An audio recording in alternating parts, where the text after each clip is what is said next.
guys, I'm back. I'm Samantha and I'm a therapist and I'm creating a video every day for a year. This is video 238. Thank you for being here with me today. Hope you're having a great day. And I wanted to just share some more of the beautiful Wayne Dyer that I love so much. This is from his book, There's a Spiritual Solution to Every Problem. It's about, 25 years old, I believe.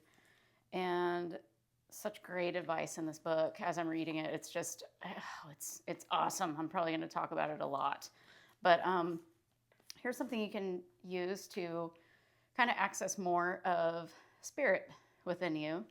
And yesterday, I had talked about realizing that we're more than just a physical body, and how, he says to, have you ever thought about the limitations we experience when we identify ourselves as only a physical body in material existence? And he said, the first step when you're faced with a problem is to create a personal affirmation, such as, I may not know exactly how to access the spiritual solution here, but I fully recognize that a spiritual solution exists. And so by recognition of its existence, we invite the power to be known by us. So we've got to recognize it first, and then we can practice this, realizing that we are more than this, by visualizing the presence that we seek. So he says, create an inner picture of yourself receiving divine guidance and banish all doubts about its validity. Realize that there is no need to explain or defend as you go within yourself. In silent desire to realize your spirit, know that your invitation will be accepted. You will find that your picture dissolves into the reality of a presence that is accessible within yourself. This is realization. It is a personal experience beyond anything related to an intellectual exercise. With practice and desire and quiet meditation, you will experience the presence. And I just love this. As I'm doing these videos every day, I'm recognizing the change inside myself and the want to create my own message from all of the thousands of pages of books I've read over the years, and at least I estimate 10 to 12,000 hours of clinical experience I have with clients one-on-one. And it has been the most humbling experience ever, because in my opinion, we don't know the answers. We do not know what is best for anybody else but ourselves. And I love how we interact with one another, of course. I think we were supposed to do that. We're supposed to have fun. But we also need to remember that everything we believe right now, it has been programmed. So check all your beliefs, even the ones that we believe collectively. Check them and ask yourself, do I even like this belief? I'm an entrepreneur, and there's all these rules and these things that have been around forever, do this, do that, do this, do that, do it this way, do it that way.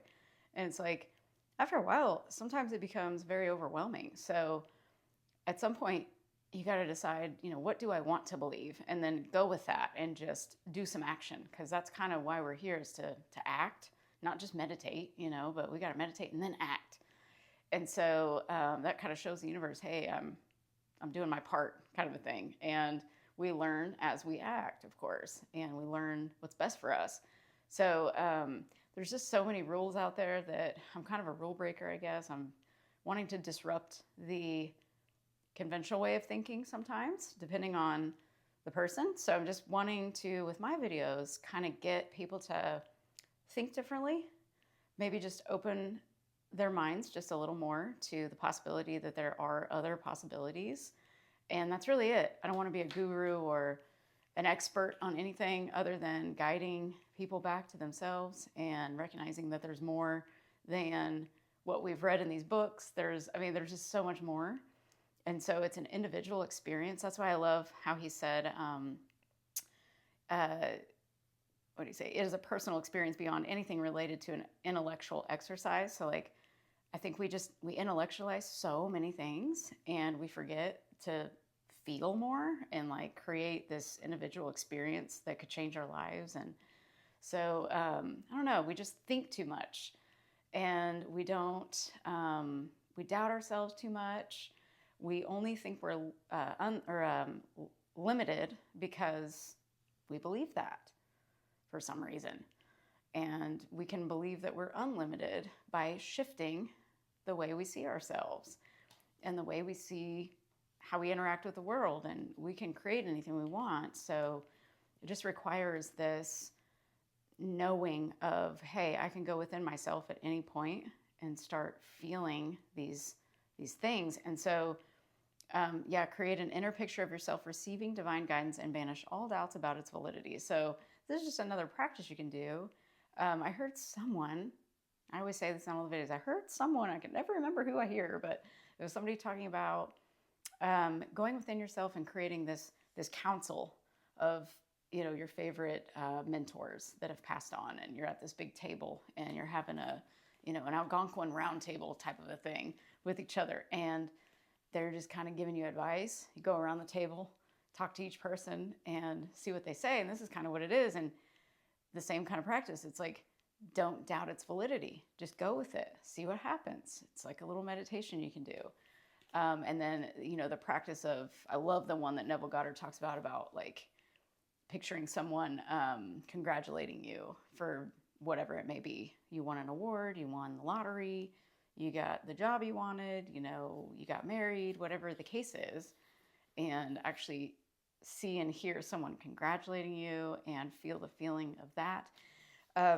One thing I will say about like the living in the end thing that Neville would talk about, it's so crazy because I now know what that means. Like, I really know what it means now. Not that I didn't know what it meant, but I've been actually like practicing it a lot. And I will say, if you just practice living in the end, which is like, what I do is I think about the things that I love. I think about all the things that I forgot that I love, like dancing. And I was on the pom squad at our middle school, 6th through 8th grade, and we won like every competition. We won nationals, and I just love dancing. And I haven't danced in forever. And so I just like think about those times when we were out on stage and how awesome it was, and winning and how awesome that was, and just the experience of practicing, and just like being proud of myself for getting I'm a licensed clinical social worker, so I worked really hard to get my state license, and it was just like, you have to have like 4,000 clinical hours and do like 100 supervision hours, which is basically every week for 2 years, you're with a supervisor you have to meet and log all these hours. And then you have to take your test on top of that, which is like the hardest test I've ever taken in my life. And I passed the first time, thank God. But it was a lot. And so you just think about these things. And then I think about like, what kind of feeling I want to have all the time, which is peace and just like contentment and wonder and awe and things like that. And I just remember, I look at like these houses and with the landscaping that I love, and just like pretty pictures and things like that really conjure this feeling inside me. And then I stay in that feeling during the day. Like, I'll go back to those pictures. So it's kind of the same thing that Neville talks about. It's just, I kind of put my spin on it. I just think about different pictures or different videos I've seen of like things that make me feel something. And then I just live in that feeling all day. So that is kind of a cool practice to do too. It's not necessarily like pretending like you're a millionaire all day. You could. That's another technique you can do. But I'm more like just like picking a feeling that I want to feel. And I remember those pictures that make me feel that way. But you can also pretend like you're a millionaire. You can pretend like somebody's giving you a script and you're supposed to act this out all day long, no matter what. And so you'll just act that way. So pretty soon, I mean, it's crazy, but your state will change. Your whole state will shift. And it just takes practice. But I want to preface again that like, I do not have all the answers. This is just, I started this channel to have fun and hopefully help people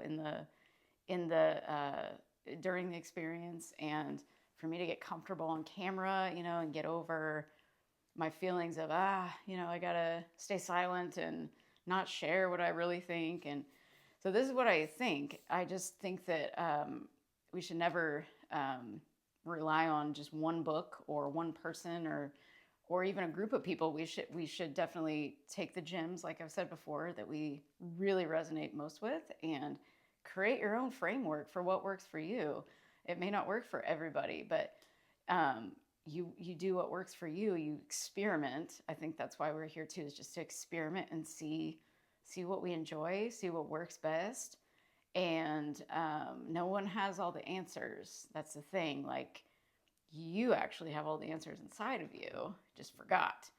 I have all the answers inside me too. I just forgot. So we can have all these different assumptions about things, but whatever we believe is true for us is actually true. That's how we'll perceive everything, is from the belief system that we've created.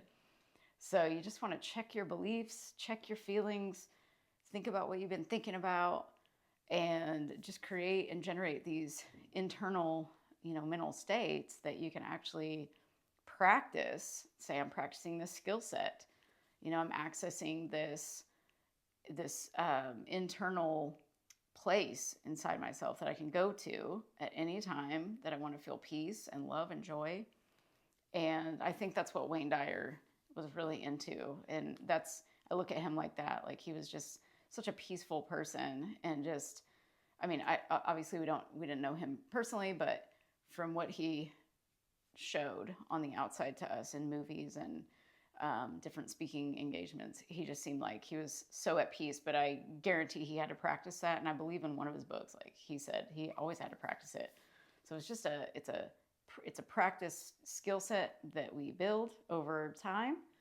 And I'm definitely learning, as I learned through seeing clients for a long time, all these 12 years, it was like I had to humble myself so many times, because, like, I don't know what's best, even though I might go into a session and be like, yeah, this is best. It's like, no, we don't know what's best, because we don't know what somebody's soul needs. And we could say, well, we need to do this, this, and then this. And it's like, no, that's not always the case. So, because every soul is different, and we might think we know best, but we don't. So we just got to be real gentle, I feel like, with each other, and gentle with ourselves, and know that we're just babies learning. Really, we're just little toddlers. So I don't know where this came from today. This is kind of channeled, not planned, of course, as usual. So thank you for listening. Thank you so much for being here with me. And I hope you guys have a wonderful rest of your day or evening, whatever time it is. If this benefited you in any way and helped you in any way, please share it with somebody else who you feel it might benefit. And please like and subscribe if you'd like to. I'd love to have you with me during all these crazy daily videos. And I will, remember, you're loved. Pass that on to anybody who needs to hear it today. And remember to appreciate yourself, because what you appreciate appreciates. And I will see you tomorrow. Bye.